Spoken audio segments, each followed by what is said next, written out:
Mano da dano.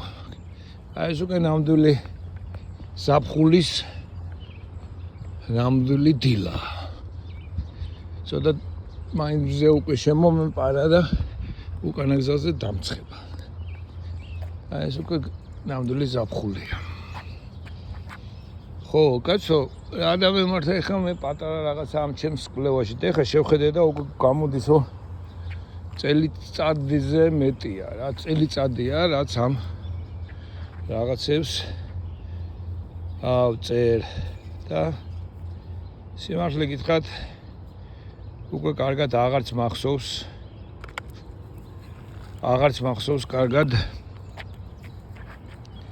თავში რა მიწერია, უბრალოდ მომიწევს მაგ ტექსტის წაკითხვა. ხო, რო რას წერ ისევ რომ ვთქვათ, რომ ჩემი მთავარი იდეა იყო არის იმაში, რომ ეკლესიას აქვს პრობლემები და არა მარტო სტრუქტურულ, დასტრუქტურებულ ტრადიციულ ეკლესიებს აქვს ყველგან პრობლემა და ეს არის მართვის პრობლემები. სწავლება როგორც ასეთი, თავიდან კი მეჩვენებოდა, რომ ეს ყველა სწავლება ხოლმე სულ თავიდან არა, ერთ პერიოდი, რომ არ იყო შეუთავსებელი იყო, ვერ მოდიოდა თავსებაში თანამედროვე ჩვენეულ აზროვნებასთან, იმიტომ რომ ბერჯერ მილაპარაკია ამის შესახებ, არ ვიცი ახლა როგორ თქვა, უბრალოდ ეს არის წინამოდერნული, ეს პრემოდერნული, მოდერნს ეძახით მე-18 საუკუნის შემდგომ, აი გამანათლებლობას და გამანათლებლობის შემდგომ რაც მოდის. როდესაც მთლიანად შეიცვალა ადამიანის გონწყობა, შეხედულება სამყაროზე და სამყაროში ადამიანის როლზე.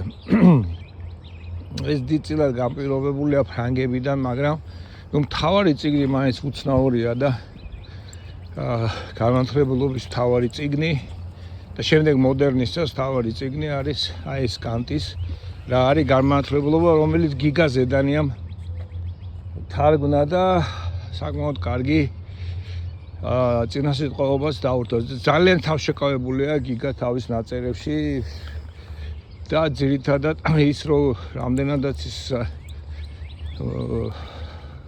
გამართულად მეტყველებს და გადმოსცემს თავის აზრებს, იმდენად მისი ნაწერები არის ნაკლებად გამართული. გამართული შეიძლება არის, მაგრამ ნაკლად საინტერესო, უფრო მეტად სქოლასტურია, მშრალია და არ არის ღრმა. რატომღაც ზედაპირზე დაცურავს.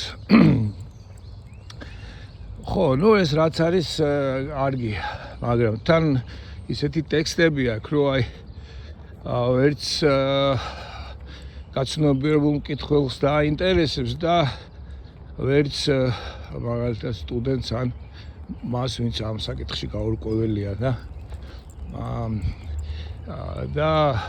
ესეთი მისა აქვს, რაღაც წერის მანერა აქვს, მაგრამ მისი მოღვაწეობა ძალიან ფართოა და საკმაოდ დიდ გავლენას ახდენს სტუდენტებზეც, თანამშრომლებზეც და ადამიანები ვინც მას თვალყურს ადევნებენ, მე დიდი ხანი აღარ ვადევნებ თვალს მას, მაგრამ იმიტომ როგორც ფილოსოფოსი მიხვდა, რომ ამ წიგნების წერას და სტატიების წერას აზრი არ აქვს იგრძნო ეს უფრო ადრე ვიდრე სხვებმა და გადავიდა ამ ზეპირმეტყველებაში და პატარა პოსტებში, სადაც უფრო მეტ ადამიანს წვდება და უფრო თავის უფრო ავთენტურ აზრებს აძლევს, ანიჭებს. ესე იგი, თავისი რეპუტაცია შეიმაგრა რამდენიმე სტატიით და ერთი კვლევით და შემდეგ უკვე ამის ყველაფერს მიანება თავი. არ ვიცი ხა ამის შეიძლება ამზადებს რაიმე ტექსტს, მაგრამ და ხანია აღარ გამოვცე. მე ყოველ შემთხვევაში არ მოხვედრი. ეხლა რაშია საქმე? ესე იგი, პრემოდერნობა გიგაზედანიას აქვს, რა არის გამანათლებლობა და ძალიან კარგად აქვს გაკეთებული, კანტიც არის იქ და ფუკოც არის და ადამიანის ამ წიგნს თავიდან ბოლომდე ორივეს წაიკითხავს, შეეცდება გაიგოს. პრობლემა ისე რომ გიგა თავის ამ წიგნში არ ეხმარება მკითხოს რომ გაიგოს. ისეთი აზრი, ისეთი შეხედულება მაქვს, რომ მან ეს გააკეთა თავის სტუდენტებისთვის უფრო რა, ესე იგი ტექსტი რაღაცა გააკეთა და შემდეგ ამ ტექსტით ისე საუბრება სტუდენტებს ან თავის მიმდევრებს და ამისთვის არის გაკეთებული. ამ ტექსტს ჭირდება ანალიზი. ხა თავარი ხა რაშია, რასაც ვამბობ ის არის რომ ეკლესიები და საერთოდ სტრუქტურული ტრადიციული ეკლესიები დარჩნენ აი ამ პრემოდერნულ წინარე განმანათლებულ პერიოდში და ეს სტრუქტურები თანამედროვეობაში მუშაობენ როგორც შემზღუდველი, კონსერვატორული და აგრესიული, ექსტრემისტული და მეტიც ტოტალიტარული სექტების მსგავსად. ყველგან ესეა, აი მაგალითად აქ ბაპტისტებში ნახე ეს, პრესვიტერიანელებში არის ეს ძალიან აქვე. ნახე ევროპის მაგალითად ლუთერანულ ეკლესიაში, გერმანიაში, ეს ნახე ასევე სხვა ევროპულ ქვეყნებში ლუთერანულ და კანონისტურ ეკლესიებში საშინელებებით ხდება. დაახლოებით ისეთი, როგორც თქვენ გსმენიათ, დაახლოებით თითქმის იდენტური, ისეთი როგორც თქვენ გსმენიათ, აი ჩვენი ეპისკოპოსები როგორ ეპყრობიან თავიანთ მღვდლებს, რეულს, უსამართლოები, გაბღენძილები, თავად ამორალურები და სხვისი მორალის გამქიქელები. აი როგორც პუტინია თავად უზნეო, ან სტალინი რომ თავად მოყვარული ქალთა და ვერია და ამ დროს მკაცრი დისციპლინის დამყარებელი სწორი სექსუალური პოლიტიკა საბჭოთა კავშირი, სადაც განქორწინება პარტიელისათვის დაუშვებელი იყო და საერთოდ საბჭოთა კავშირში განქორწინება ძალიან რთული პროცედურა იყო და სექსი და ღალატი ითვლებოდა რაღაცა პარტიულად, მაგრამ სინამდვილეში გუგუნებდა და აბორტები და უბედურობები ტრიალებდა საბჭოთა კავშირში. ხო და აი ეს რაღაც ერთგვარი შეუთავსებლობა სტრუქტურისა თანამედროვე განწყობასთან, ესე იგი ვინ ვართ ჩვენ და სადაც ჩვენ ვართ ესე იგი ადამიანები, რომლებიც ძირითადად აქცენტი არის გაკეთებული პიროვნულ თავისუფლებაზე, ასე ვთქვათ, და შემოქმედებითობაზე და პრემოდერნული უფრო მეტად არის ჯგუფურობაზე. და ეს არის ამბალანსი და გარდა ამისა, ესე იგი მართლმადიდებლობაში, რომელშიც სტრუქტურა პრემოდერნულია, პირდაპირ და ფეტიში არის ბიზანტიის და წარსულის, არ გეგონოთ რომ ის წარსულის ფეტიში, რომელიც ჩვენთან არის, ფასეულობები, ღირებულები, 1000 სულელე, ეს უცხოა სხვებისთვის. ყველგან ეგრეა. მაგრამ ეს ფეტიში ჩვენთან კიდევ უფრო მეტად არის და ამას უძახ ფანტომურ ხაურუნი ამას ფანტომურ ტკივილებს უწოდებს. ესე იგი ფანტომები იცით რაც არის, ფეხს რომ მოგაჭრიავნა, ის ფეხი რო გტკივა, ესე იგი ის კი არ გტკივა, აი მონაჭრელი და იარა კი არ გტკივა ფეხზე. არამედ ის ფეხი გტკივა, რომელიც უკვე დიდი ხანია ან ძაღლებს გადაუგდეს და შეჭამეს, ან მიასარუკაში გაატარეს და დააფხუნეს და კანალიზაციას გაატარეს. აი ის ფეხი გტკივა, იმიტომ რომ ტვინი ვერ ეგუება. ტვინს კიდევ გონია რომ ის ფეხი იქ არის. აი დაახლოებით ესეთი მდგომა აღარ არის ეს იმპერიები, არც ბიზანტია, არც საქართველოს დიდი რაგჭერ მაინც რომ დავით აღმაშენებელს და თამარს მივტირით, იმ დროს საქართველოს იმპერია იყო და ამას მივტირით, ჩვენ წარსულს, ჩვენს იმას, ამას და ამაზე ფანტომური ტკივილების ისინი აღარ არსებობენ, კარგი ხანია უკვე მოინელა ისტორიამ და ჩვენ რაღაცა მაინც გამიცდით ტკივილებს რა, ის დავეღუპა, ის აღარ არის, დავიბრუნო ძველი დიდება. ამას მღერია მუსლიმები თუ ან თუ გინდათ გამოგიგზავნით ქართულ მუსლიმის სიმღერას, დავიბრუნო ძველი დიდება და ასე შემდეგ. მუსლიმებს აღარია, ესე იგი ეს არის სტრუქტურული პრობლემა და შეუთავსებლობა ჩვენი განწყობისა, აზროვნებისა. მე მგონა ეს შეუთავსებელი იყო და ცდელობა 60-იანი, 70-იანი წლების ცდელობა ეს რა ერთგვარად მოგვარებული იყოს იგი რაღაცნაირად ეს განუხორციელებელი დარჩა, ვერ შეძლეს. ძირითადად ეხლა გადავიდა ეს ყველაზე პოპულარულია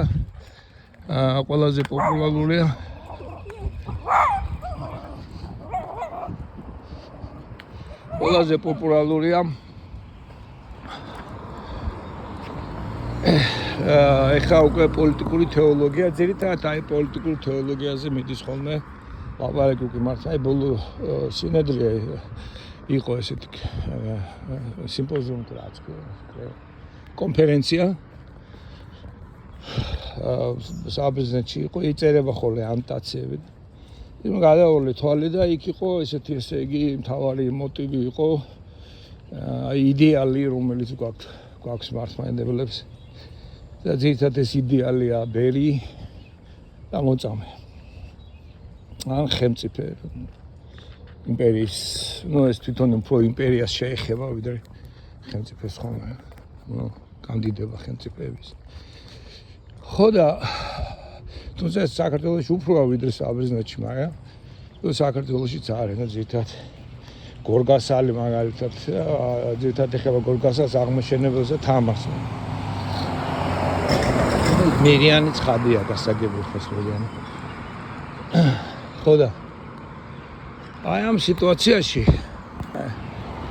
მაინც დამაგვიანა გამოსა 1 საათად რო გამოსულიყავს სიგრძეში ვილი და ეხა იქ მზე არის უკვე რა საუკან დაბრუნდები კიდევ უარესი იქნება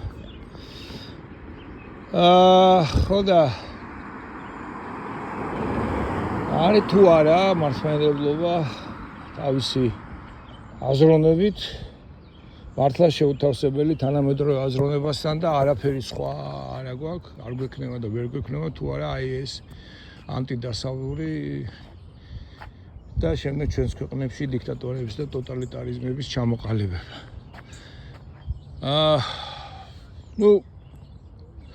ანტიდასავლური ელემენტი ძალიან ვრცელია ყველა მართლმადიდებლურ ქვეყანაში, ეკლესიები ხა რამდენად ეკლესიები ახდენენ გავლენას მასების ცნობიერებაზე ეს დამოკიდებულია თავად მთავრობებზე კიდევ და იმ წყობაზე რომელიც წყობაშიც მათ სახელმწიფოებშია მაგრამ თვითონ ეკლესიები რომ ძალიან აგრესიულად ანტიდასავლურები არიან მართლმადიდებლური ეკლესიები ცხადია ერთი-ორი შეიძლება იყოს იქ პიროვნება ერთგვარ გამონაკლისს წარმოადგენს მე მგონი ალბანური ეკლესია და ისიც მხოლოდ და მხოლოდ იმიტომ რომ თვითონ უმცირესობაში არიან და რომ არ განადგურდნენ მართლმადიდებლები ალბანელები მათ ჭირდება სწორედ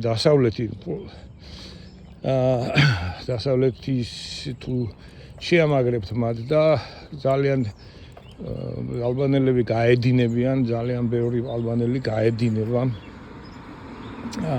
ალბანეთიდან განსაკუთრებით მართლმადიდებლები მიდიან ქვეყნიდან ახალგაზრდები და ეს პრობლემა არის ალბანეთში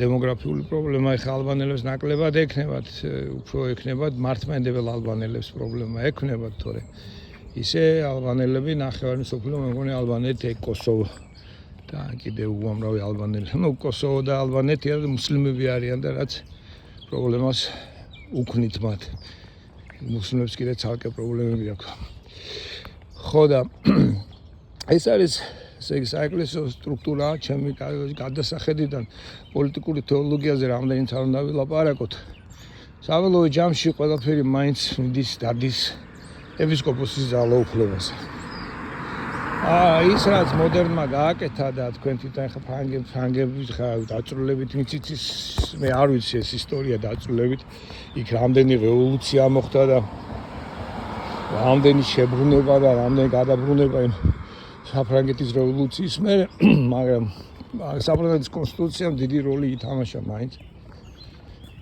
სწორედ ამ მოდერნის და თანამედროვეობის ჩამოყალიბებაში რა თქმა უნდა ამერიკასთან ერთად ამერიკის კონსტიტუციასთან ერთად და მიუხედავად ამისა ჩვენთან ყველაფერი საბოლოო ჯამში დადის მაინც ეპისკოპოსის პიროვნულ ძალაუფლებაზე. ესე იგი ჩვენი სტრუქტურები არის შუა საუკუნეების სტრუქტურები და არიან ხა ფეოდალიზმი სახით როგორც იყო ლუდოვიკო მე-14-ის დროს ან ლუდოვიკო მე-15-ის დროს. რა თქმა უნდა ესეთი ფეოდალიზმი საქართველოს იდენტური არ ყოფილა თვითონ ქართველების წერი ერთ ქართველს უწერია ნუ ჩვენთან მაინც ხვანაერი, მაგალითად ჩვენი თავადაზნაურობა, ჩვენი თავადების და გლეხების ურთიერთობა სხვანაირი იყო, ვიდრე რუსებში იყო. ნუ რუსებში ის აბსოლუტური მონა იყო გლეხი და საქართველოში მთლად ეგრე არ იყო, იმიტომ რომ დემოგრაფიული პრობლემა ჰქონდა. So demographical პრობლემა გამოიწვია ის ქარტია და ინგლისში და დემოგრაფიულ პრობლემა გამოიწვია ის რომ ნუ იქ მეტნაკლებად ეს მეფის აბსოლუტური ძალაუფლება ნუ მეტნაკლებად კონტროლდებოდა ფეოდალების მიერ იმიტომ რომ ფეოდალებს თვითონ უნდა განეგოთ თავიანთი გლეხები იმიტომ რომ ის მეფე რასაც თხოვდა ფეოდალებს არ შეეძლოთ მიეცათ იმიტომ რომ გლეხები არ ყავდათ სამთავრობო აღარ ყავდათ იმდენი მოსახლეობა რომ ესე ცენტრალიზებულ სახელმწიფოში ის მეფის ხუშტურები მათი მეფის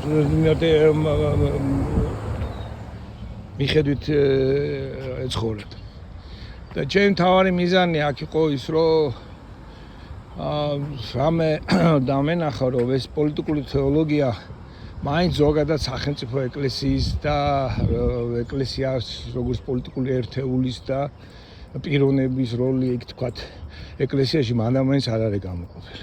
ეხლა სამგალთო ესეთ რამას ვიტყვით რომ მაგალითად კრეფსიტობას ეხლა საქართველოშიც ეხლა განსაკუთრებით პატრიარქის არჩევის დროს ლაპარაკი იყო კრეფსიტობაზე, სინოდალურობას. ეხლა ეს სინოდალურობის მომენტი აი ეს როგორც არის ეს რუსული მომენტია რუსებმა წამოწესი იმიტომ რომ ჩვენ კათოლიკე ეკლესიას რო ვეძახ ერთი წმინდა კათოლიკე ეკლესია რუსებმა ეს კათოლიკე გადათარგმნეს როგორც საბორნაე საბორ კიდე ნიშნავს საბირაჭე ანუ საბორ ნიშნავს შეკრებას რა ესე იგი იქნება შეკრებითი ეკლესია რა მოდი შეკრებითი ეკლესია პირდაპირ კულსული და როთავ და ალბათ ეგრეც თარგმნიდნენ ქართველები კარგი ეხა წამოდი ქართველები ეგრეც თარგმნით კულსული და როგორ თარგმნით მაგრამ ნუ ჩვენ თარგმნით კათოლიკე იმიტომ რომ კათოლუ ნიშნავს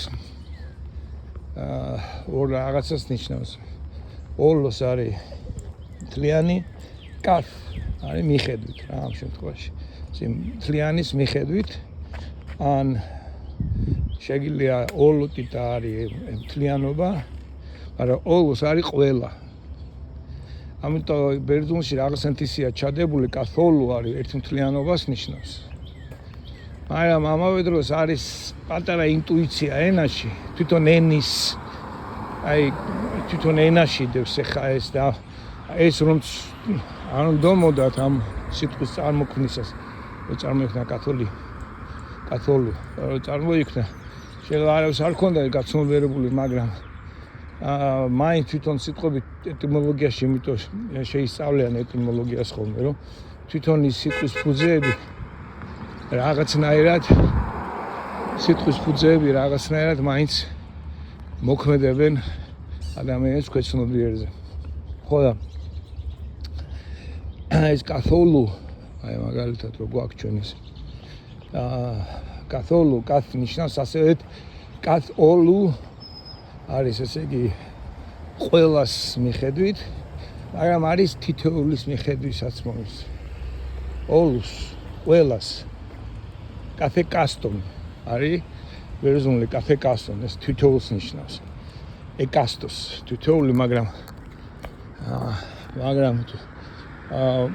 ოლოს აი როგორც ყველა ქართულში რა როგორც ყველა აი ყველა ერთად და ყველა ასე როგორც თითოეულა ყველას გეუბნებთ ისე როგორ არის ყველას ამას გეუბნებთ თითო ეს ხო ნიშნავს რომ თითოეულს გეუბნებთ ამას და ყველას ერთად აი ყველას ერთად იმიტომ გეუბნებთ თითოეულმა გაიგოს რა ანუ ეგეთი რაღაცა ხო და აი ესე არის ამ ოლუშიც რა ბერძნულ ოლუშიც კათოლუ ნიშნავს ესე იგი ერთ მთლიანობას საბირაჭ ამ რუსებმა სწორად აქვს საბირაჭ კათოლუ საბრაჭი აქედან არის ესე იგი ერთი მხრივ არის ეს საბორ როდესაც ყველა ერთად არის და ამავე დროს საბირაჭ და საბირაიო ნიშნავს აი თითო-თითოეულს საბორ, რუსულად ხო იცით საბორ, შესაკრებელი, სინაგოგაც მაგას ნიშნავს, სინაღო საბრაიც.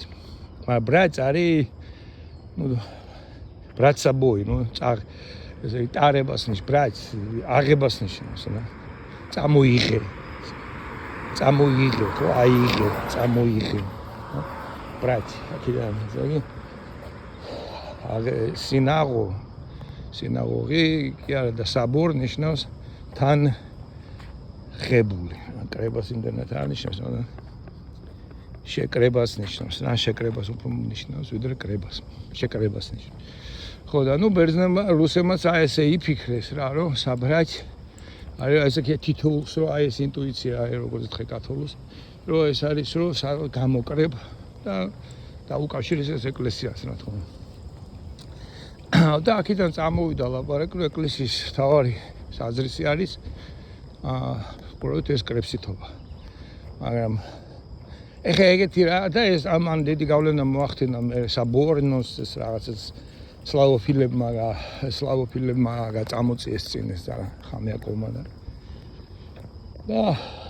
და მე სლავოფილები გადაიზარდნენ შემდეგ იმაში ევრაზიანიზმში ეს გადაიზარდა მათ რაღაც განსაკუთრებული გზა აქვთ რომ ისინი ჩვენთან საბორნოს არის და ესე იგი ამ საბორნოს გულისხმობდნენ უპირისპირებდნენ დასავლეთის ინდივიდუალიზმს რომ ჩვენ კრებითობა რაღაც ესეთი სწავლებები აქვთ მათ ეხლა ბევრი წლები გავიდა მას შემდეგ რაც მე მაგათ ვკითხულობდა დეტალები იმდენად აღარ მახსოვს მაგრამ რასაც გეუბნებით ეს და ქალბნო შემოვიდა გახდა პოპულარული ბერძნებში და ეხლა რუსეთის წიაღ შემოვიდა ჩვენში მაგრამ რა იგულისხმება ამ კრებსიტობაში და შემდეგ იყო კვლევები რომ საეკლესიო თავიდან კრება იყო აი ეხლა მოციქულთა კრება იყო პირველი რომელსაც გადაწყვიტა ეს საჭიროებო საკითხები საქმე მოციქულთაში რაღაც ესეთი რაღაცები მოისმინეთ განსაკუთრებით ბარნოვი ლაპარაკობდა ამის შესახებ მაგრამ საქმე იმაში გახართ რა იგულისხმება ამ კრებსიტობაში გამოდის რომ ჩვენ ამბობ ამ სიტყვას კრებსიტობას და ის რასაც საპატრიარქო გულისხმობს ეპისკოპოსთა კრებას და ეს სახელმწიფოსთვის ნახეთ რა ადვილია ხო ეხლა სახელმწიფოსთვის ადვილია რაღაც გავლენები ექნებათ ამ თითოეულ ეპისკოპოსზე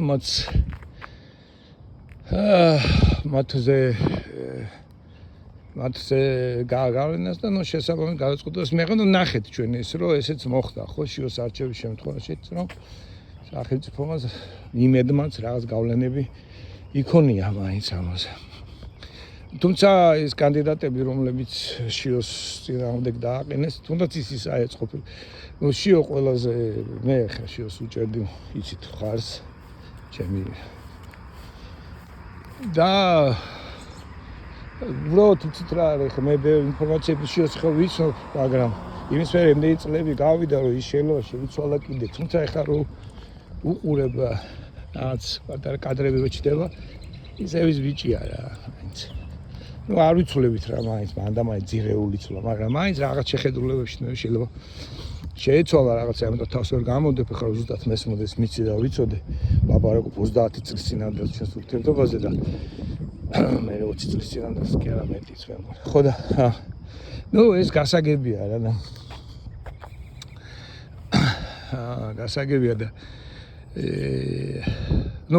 სიტუაცია როგორი იყო იცით პირველი მე ავჯანყდი შინაგანად ავჯანყდი იმ წყობის მიმართ რომელიც იმ მაშინში ონგვის მონასტერში იყო რამე კი არა ამეკეთები რომ წამოვედი ხო იგივე გააკეთა შემდეგ შიომ მაგრამ შიომ უფრო რადიკალური გაემიჯნა იმიტომ ეთყობა პროგრამა კონფლიქტი მოხდა და დიდხანს ითმენდა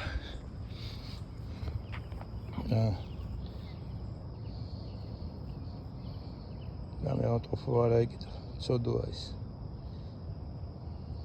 აი დასუნე რომ იცოდე ვინ არის რა შეისწავლეს twins ავარჯიშებს საღლების და განსაკუთრებით ამის თანაჯიშის ზარდოს გაიზოს წამოდი ოკეი მოგდა გაიგე შენ არ გეხებე მაგრამ აბა გაშიმშილო ერთი კვირა გადასასვლავდი მაგას მაგას შენ კი ერთგვარ რომაში მშელომეთ შევჭამდი ალბა. ეს ციგში კარგად არის იმ დატა თუთაშხიაში. ძალიან კარგად არის შიმშილობის მე ხა მას შემდეგ რაც სოლჟენიცინს აგახსენილი და შალამოვს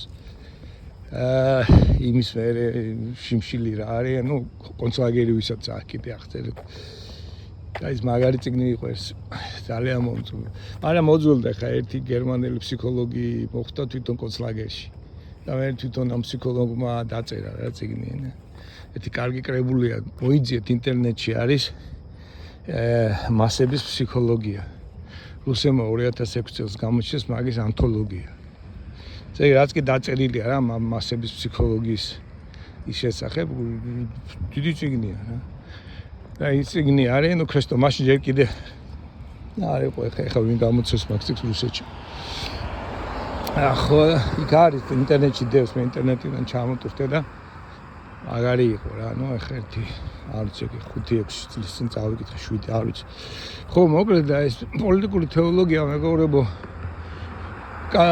ეხება ასეთ ამ კრებსითობას ამ პოლიტიკას ეკლესია როგორც მაინც ეკლესიას განიხილავს როგორც ერთ მთლიან ორგანიზმს და ეკლესიის მთლიან ორგანიზმის ფუნქციონებას განაგებენ ეპისკოპოსები და ეპისკოპოსებს აქვთ ეს უზარმაზარი ძალაუფლება აი მაგალითად ეს გურამი გრიგორი რა რო გამოდიოდა და ღვთლებს ხელფასები უნდა მივცეთ რაღაცა პროგრამაში რო ქონდა კარგი პროგრამა იყო მაგრამ თავად ძალიან თუდად არ ექცევა კარგად თავის ღვთლებს ეს მაინც შირმა იყო ესე იგი მაინც რაღაც ერთგვარი წყალობა იყო და ჩემი გადასახედი და მოკლედ ეს პოლიტიკური თეოლოგია რომელიც იწერება სულ ეხა ბოლო ხანებში აღარ მიდანებია თვალი მაგრამ სტატიების მიხედვით რომელიც შემთხვევით ხდება ხოლმე მაინც ხედავ რომ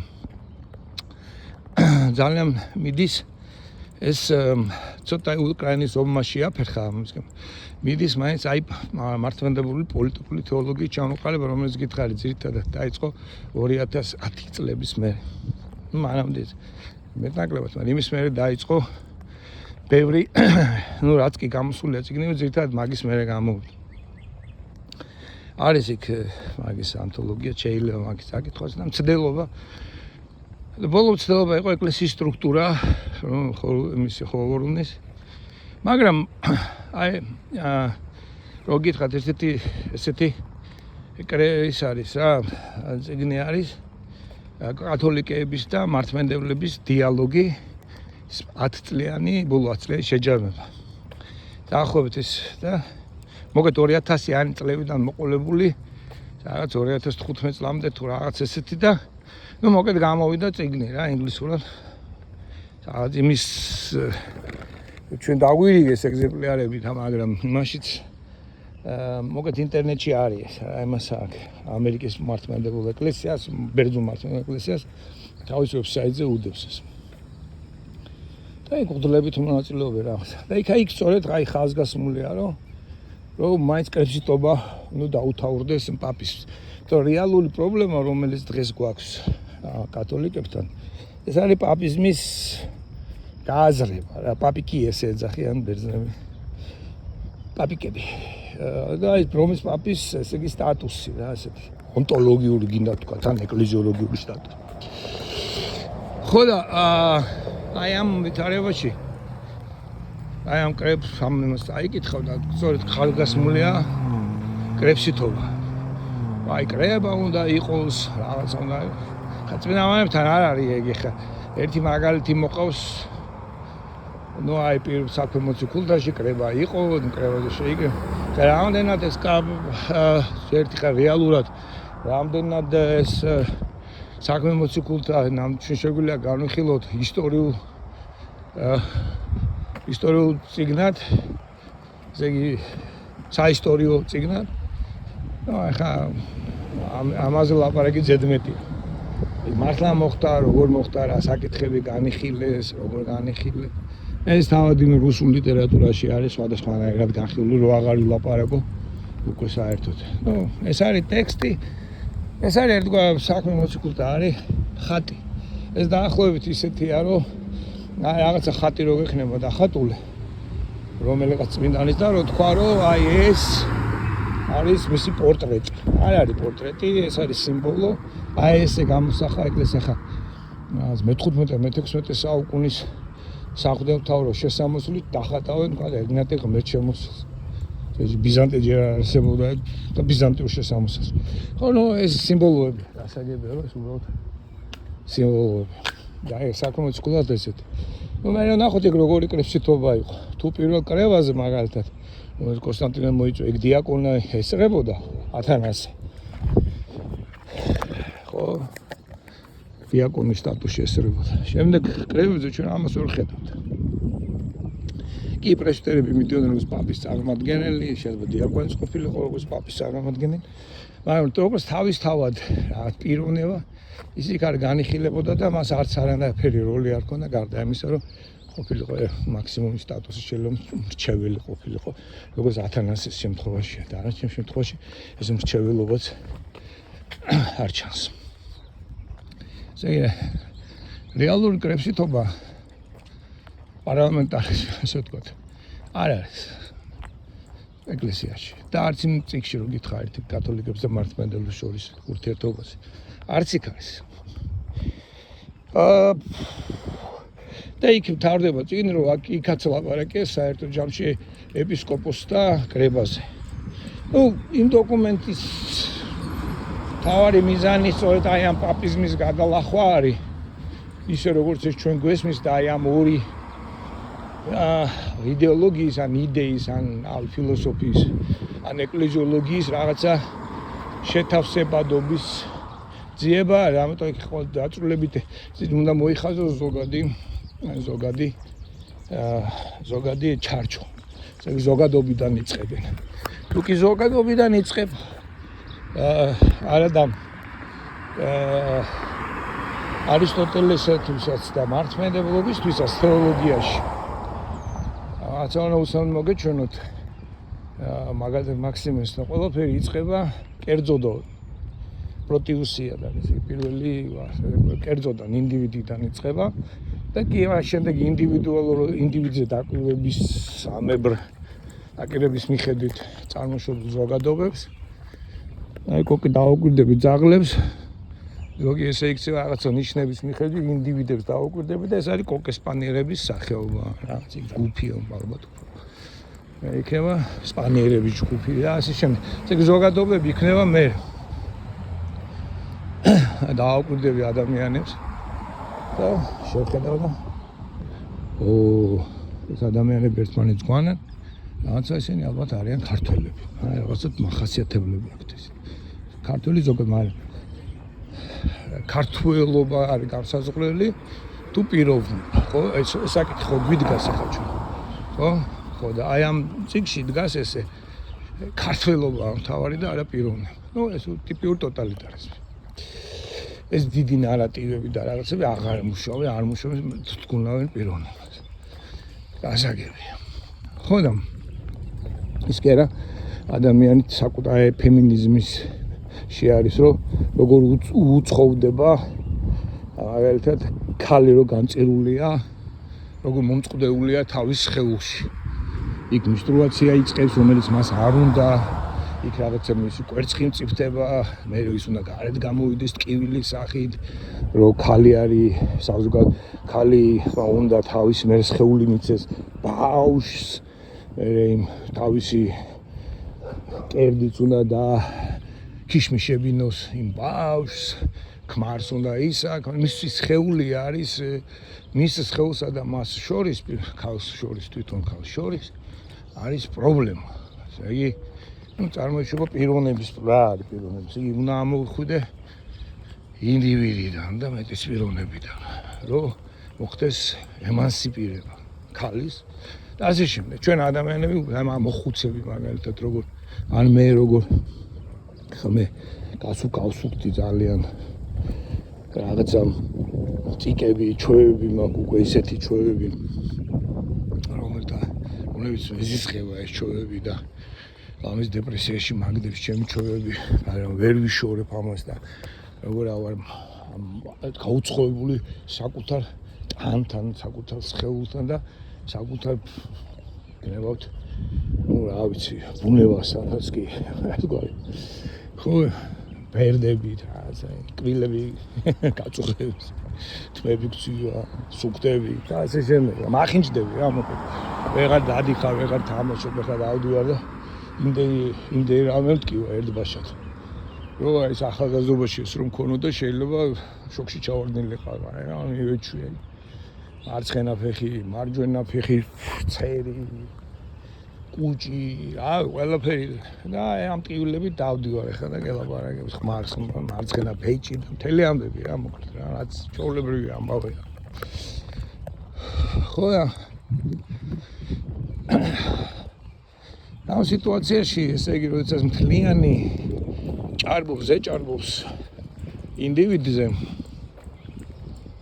ასეთ შემთხვევაში ჩვენ ვერ მივიღებთ კრეფსიტობას, ჩემი აზრი ეს არის და შესაბამისად ვერც სწორი პოლიტიკური თეოლოგია გავაკეთებთ მართლმადიდებლები და ვერც გადავდგათ მანდამაის დიდ ნაბიჯებს ვერც კათოლიკებთან ურთიერთობაში და ვერც ვერასთან ურთიერთობაში.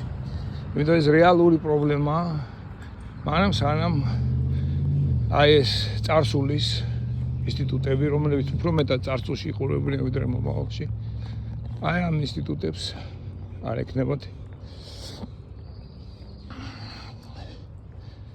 წინ არ განიჭვრეტებენ და არ გარდაიქმნებიან უკვე აი სწორედ ამ შეკრებილობაზე, სინაგოგობაზე, ეკლესიურობაზე და არა თქვათ კრეფსითობაზე და რაღაც კათოლიკობაზე, რომლის შინაარსი დაკარგული გვაქვს. ნუ მოკლედ აი მაგას საკითხი გადავწყვიტე, ხო? ქართველები აი ეს რადიკალები რჩენ, რატო წყვეტ?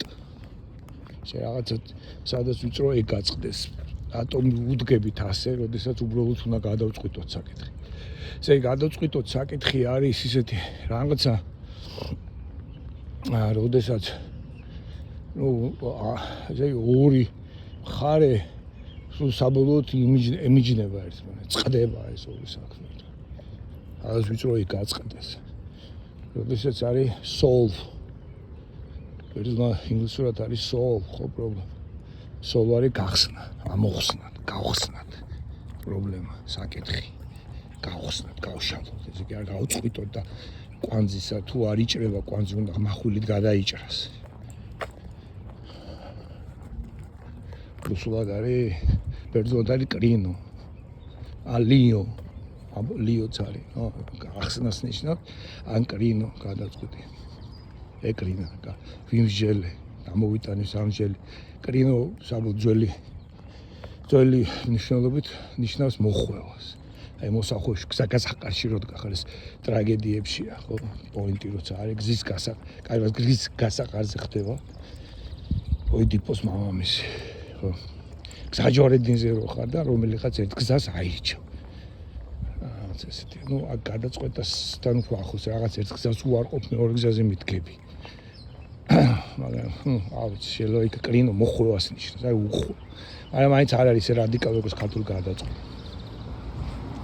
Условно говоря, разрешить, решать, разрешение.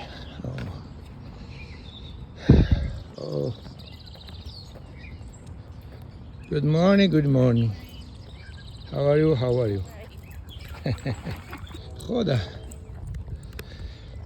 უნდა დავიწყოთ ინდივიდიდან, ქვემოდან. ესე იგი, ქვემოდან ერთობაზეა ლაპარაკი. ეს უკვე ეგეთი ერთობა რო ქვემოდან ერთობას ქვია, ესეთი დაბლი. აი ჩვენი პოლიტიკოსები რომ მან ტელევიზორში ხალხის ინტერესებზე ხალხის და ბიშოს ხალხის ინტერესებზე.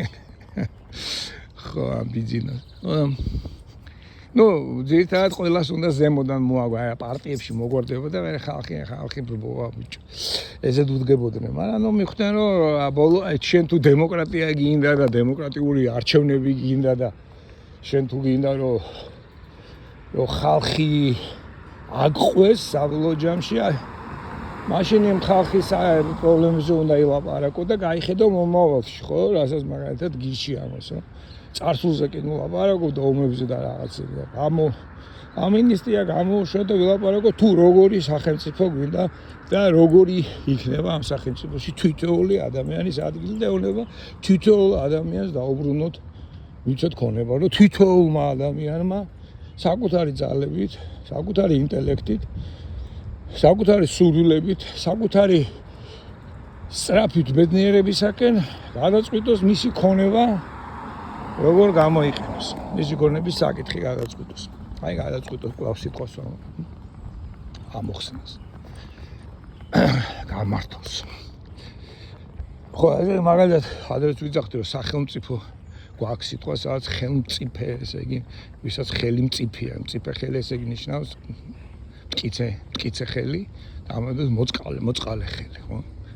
ესეთი ვინ უნდა არა, ილია მეორე, ესეთია მიშა, ესეთია ბიძო, ასე შემდეგ.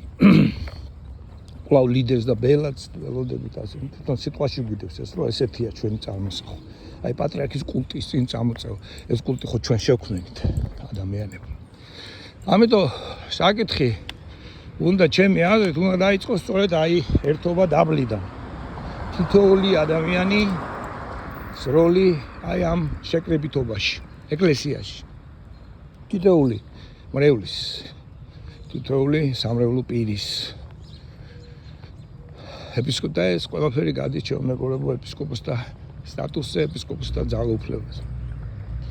ამას ახლა ვერც ბარნოვი ვერ გეტყვით თქვენ და ვერავინ ამ საკითხებს საქართველოში. მე კიდე გავამაგრეთ გარეთ. მე კიდე ამას ლაპარაკობ არა იმიტომ რომ მე ჩემი პრიორიტეტი ამად ვერთობ, ახლა 40 წუთია უკვე ლაპარაკობ, ესე იგი 40 წუთი უნდა მევლო ფეხით ესე, ხო? მეზარებოდა და ეს რაღაც ვერთობი. რაც პატარა მიზნებს ვისახავ და იმ მიზნებში გადამაქ ჩემი ყოველდღიურობა ასე შემდეგ. ხო და ამისათვის ნუ ჩემთვის ყველაზე უპრიანი და სათანადო აღმოჩნდა სამართლის საკითხი. ესე იგი საეკლესიო სამართლის საკითხი. სამართლის სტატუსი.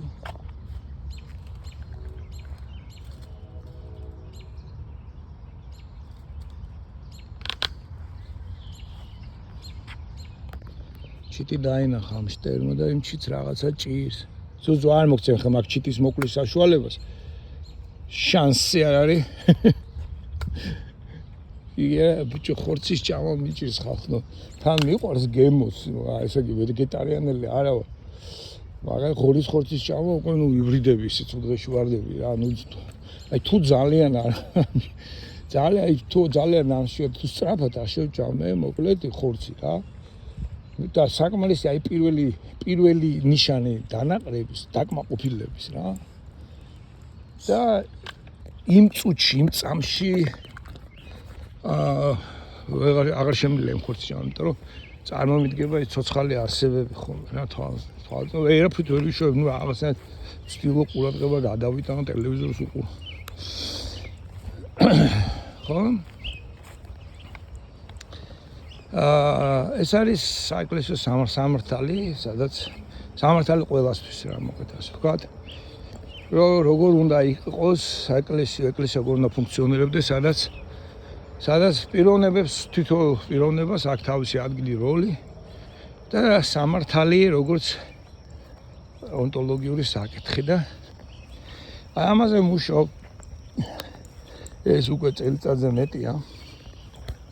ნუ ცოტას აი გუშინ ერთ საკითხს მიუბრუნდი და აღმოჩნდა აი ხა სწორედ არ ვიცი ხო ვინ მისვენს, მაგრამ აი წარმოგიდგენთ ხა რა კავშირშია აი სამართალთან ამ ყველაფერთან რაც გელაპარაკეთ საზღვრების ესე გეომეტრიულ ფიგურათა საზღვრების საკითხი. ხა ვიფიქრებთ რომ ეს აბსოლუტურად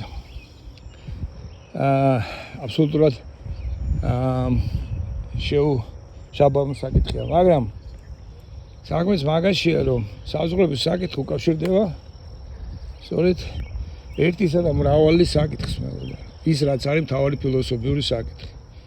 თუ ერთია როგორ არის მრავალი და თუ მრავლია როგორ არის ერთი, ხო?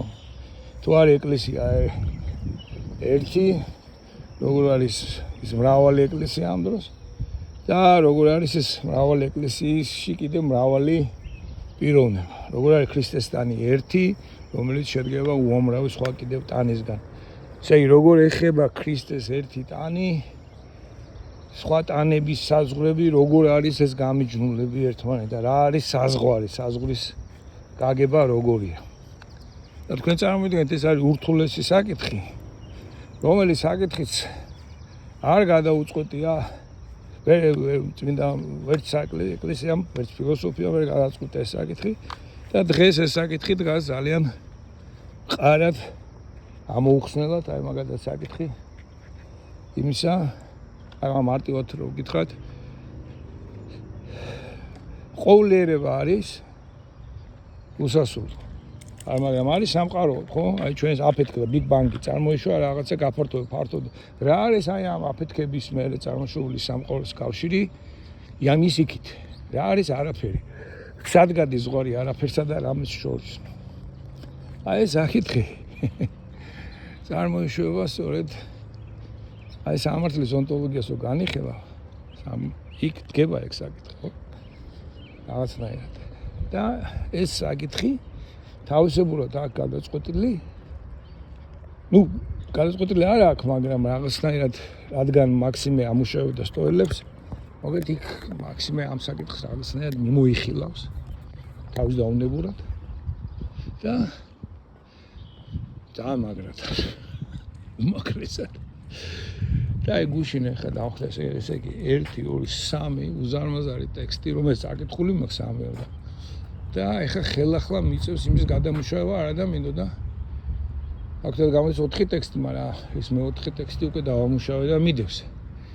ეს 3 უზარმაზარი ტექსტი არის ხელახლა დასამუშავებელი. ახლა ამასთან მიმართებაში რა არის გეომეტრიული საზღვრები, რა არის სოფლიო საზღვრები, როგორ უკავშირდება ეს წმინდა სამებას, როგორ უკავშირდება ეს ქრისტეს, როგორ უკავშირდება ეს ადამიანებს. როგორ არის ეს საკითხი გადაწყვეტილი მაქსიმუსთან, ესე იგი ერთისა და სიმრავლის საკითხი, როგორ არის მაქსიმუსთან, რომ დავინახოთ თითოეული უნიკალური პიროვნების ადგილი ყოვლიერებაში.